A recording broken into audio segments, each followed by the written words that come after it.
अगस्त 1945। इस दिन को जापान में कुछ ऐसा हुआ था जिसने जापान को पूरी तरीके से हिलाकर रख दिया।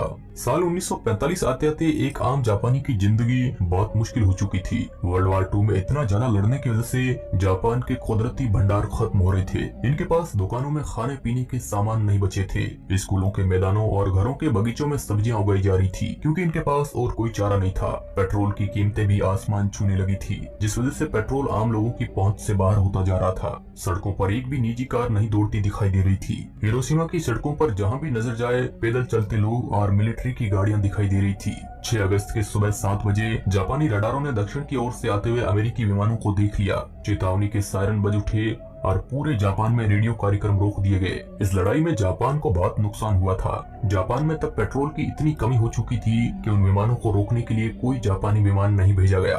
8 बजते बजते विमान वापस चला गया। विमान बस जापान की स्थिति देखने आया था और इसलिए चेतावनी बंद कर दी गई और रेडियो कार्यक्रम को फिर से चालू कर दिए गए। इनको इस बात का अंदाजा नहीं था कि जापान का अब तक जो नुकसान हुआ है वो आगे आने वाले नुकसान से कई गुना छोटा था। कुछ देर बाद जापान के ऊपर फिर से प्लेन के सिग्नल मंडराने लगे। जापान को लगा कि ये प्लेन भी फिर से बस मुआवजा लेने आया होगा, लेकिन इस बार प्लेन पहले से तेजी से आ रहा था। जापान अगर चाहता तो कुछ भी कर सकता था। विमान की बेली में 3.5 मीटर लंबा और 4 टन वजन का नीला सफेद एटम बम, जिसका नाम लिटिल बॉय था, वो रखा हुआ था। इस बम को टॉप सीक्रेट मैनहट्टन प्रोजेक्ट के तहत लॉस आलामोस, न्यू मैक्सिको की प्रयोगशालाओं में बनाया गया था। यहाँ तक कि इस प्रोजेक्ट को इतना गुप्त रखा गया था कि अमेरिका के उपराष्ट्रपति हैरी ट्रूमैन को इसके बारे में पहली बार तब पता चला जब उन्होंने राष्ट्रपति रूजवेल्ट की मृत्यु के बाद अमेरिका के नए राष्ट्रपति का पदभार संभाला। इस वक्त तक तो जापान में सब कुछ ठीक चल रहा था। हिरोशिमा के लोगों की जिंदगी नॉर्मल थी, लेकिन सुबह के 8:15 पर अमेरिका के विमानों ने कुछ ऐसा किया जिसने जापान के हिरोशिमा का नक्शा ही बदल दिया।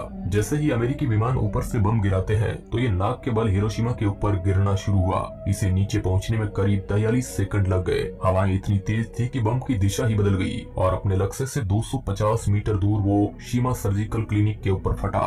इसकी शक्ति 12,500 टन TNT के बराबर थी और जब ये फटा तो तापमान अचानक 10 लाख सेंटीग्रेड पहुंच गया। इससे ही आप अंदाजा लगा सकते हो कि ये कितना खतरनाक बम था। और विमान के पायलट मेजर चार्ल्स स्वीनी ने एक विशाल आग का गोला बनता देखा। शहर के मध्य में एक क्षण के अंदर कंक्रीट इमारतों को छोड़कर धरती के ऊपर मौजूद हर चीज तबाही के मंजर में समा चुकी थी। विस्फोट का असर इतना भयानक था कि ग्राउंड जीरो से 15 किलोमीटर दूर तक हर इमारत की खिड़कियों के शीशे चकनाचूर हो गए। कंक्रीट न्यूक्लियर से रिएक्ट नहीं करता है, लेकिन उसे छोड़ के हर चीज खत्म हो गई। ये पल आंख झपकाने से भी ज्यादा तेज था।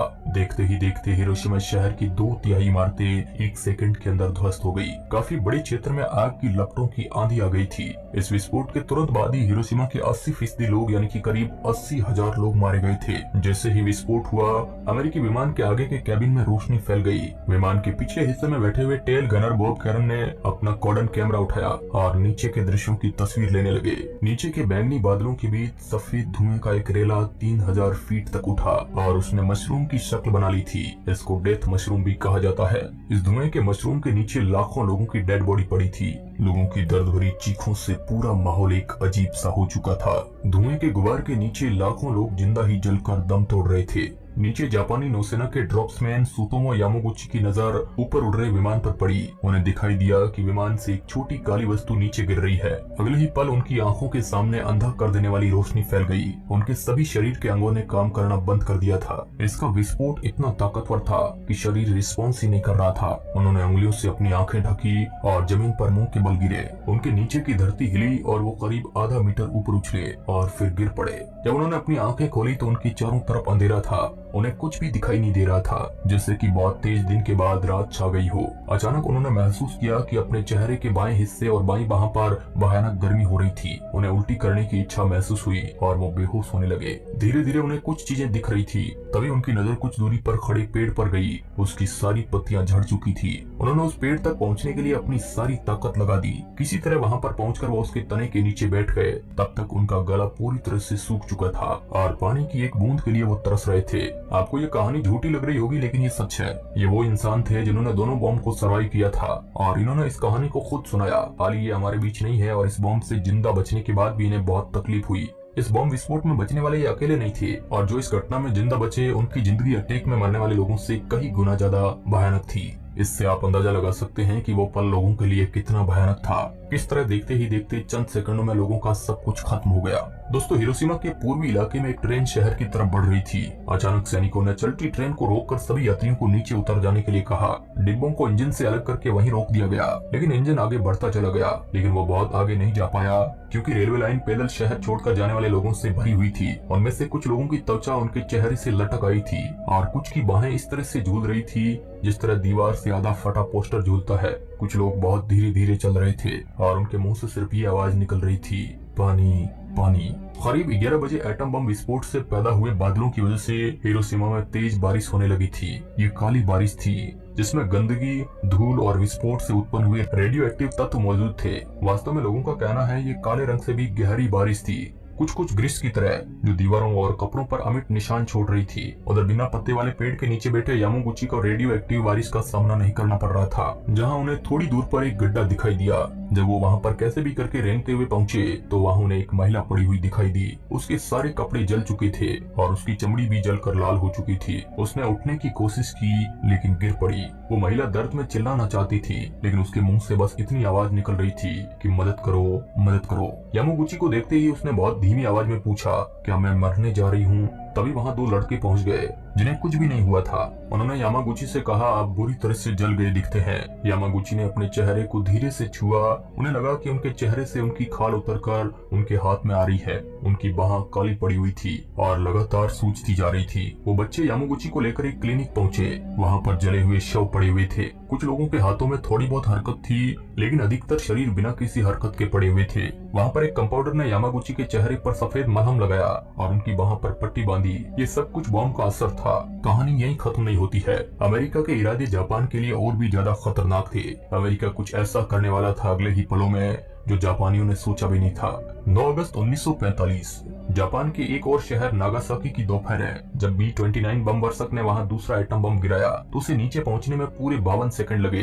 बम गिरने के 1 किलोमीटर के दायरे में मौजूद हर चीज धराशायी हो गई। वहां पर कुछ भी नहीं बचा था। हीट रेंज ने मानव शरीर से जल की एक एक बूंद को सोख लिया।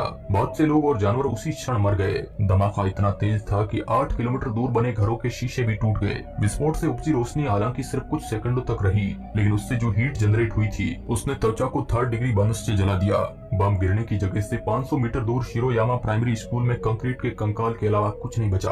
वहाँ खड़ी चियोको हिगाशिरा को एक भयानक धमाका सुनाई दिया और उन्हें ऐसा लगा कि उनकी पीठ में से मांस का एक हिस्सा उखड़ गया है। उन्होंने बगल में खड़ी अपनी बेटी को अपने शरीर से कवर किया। जब उन्होंने उसकी तरफ देखा तो उसके सिर का एक एक बाल खड़ा हो गया था, लेकिन उसकी आईब्रो में एक भी बाल नहीं बचे थे। उसने मदद के लिए चिल्लाने की कोशिश की, लेकिन मुंह से कोई आवाज नहीं निकल सकी। ज्यादातर मरने वाले लोगों या मरते लोगों के मुंह से झागदार खून निकल रहा था। तब तक लोगों ने परमाणु बम का नाम तक नहीं सुना था। उन्हें लगा कि आसमान में सूरज के साथ कोई घटना हुई है। अस्पतालों के बाहर हालत ये थी कि कोई भी चीज पहचान में नहीं आ रही थी। बम के केंद्र बिंदु के 1 किलोमीटर के क्षेत्र की एक एक चीज भाप बनकर उड़ गई थी। ऐसा लग रहा था जैसे बहुत ही गर्मी में हर चीज जलकर राख हो गई है। एक माइक्रो सेकंड के अंदर नागासाकी जेल की 3 इमारतें धराशायी हो गई। जेल के अंदर मौजूद एक भी व्यक्ति बच नहीं सका। रूट नंबर 206 पर बिजली से चलने वाली ट्रेन का नामो निशान नहीं बचा। दोस्तों, इतनी बड़ी दुर्घटना तो किसी बड़े उल्कापिंड के गिरने से होती है, लेकिन यहाँ पर खुद 2 देशों ने आपस में दुश्मनी को मोल लेकर लाखों इंसानों को मौत के मुंह में धकेल दिया। इसे दुनिया का सबसे बड़ा मैन मेड डिजास्टर माना जाता है। इन दोनों विस्फोट के बाद हिरोशिमा और नागासाकी में लोगों की जिंदगी बहुत बदतर हो गई। जो रेडियो एक्टिव बारिश हुई थी वो जिसके ऊपर गिरी, huge cancer, skin disease, gene mutation जैसी कई बीमारियां हुई और उनके साथ साथ आज तक